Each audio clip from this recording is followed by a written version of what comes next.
nos professeurs sont-ils en danger? La question aurait été posée début octobre 2020. Je vous aurais dit que oui, les professeurs étaient en danger d'une certaine manière.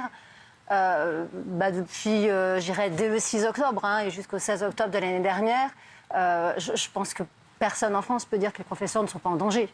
Évidemment. 16 octobre, assassinat de Samuel Paty. Absolument, absolument. Et du 6 au 16 octobre, un récit jour à jour, en fait, de tout ce que peut rassembler les retours et les récits que nous font les enseignants qui nous appellent dans des situations de souffrance extrême. Tout, c'est-à-dire à un moment une situation de classe qui est utilisée contre le professeur.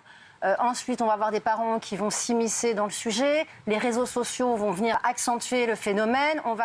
Ça va devenir finalement une chasse à l'homme. Là, l'institution est incapable de gérer ça. Elle va carrément le mettre en cause, lui demander de s'excuser.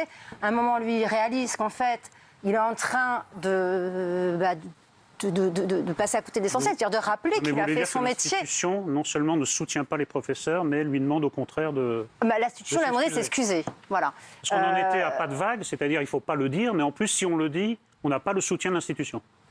C'est exactement ce qui s'est passé pour Samuel Paty, qui, justement, quand il est allé déposer plainte, ce qui apparemment n'a pas été repris dans le rapport officiel, a veillé à formuler dans cette plainte qu'il avait fait son travail. Samuel Paty est intervenu sur un sujet qui était au programme, il est intervenu avec un corpus de connaissances, de ressources qui étaient également proposées dans leur corpus, mais à la disposition de l'Éducation nationale, qu'en plus, on sait qu'il a pris tout un ensemble de mesures de respect vis-à-vis de ses élèves, et que malgré tout, et je pense que c'est ce qui a vraiment mis tout le monde face à une réalité qu'on connaissait depuis 10 ans. Il ne faut pas se raconter d'histoire.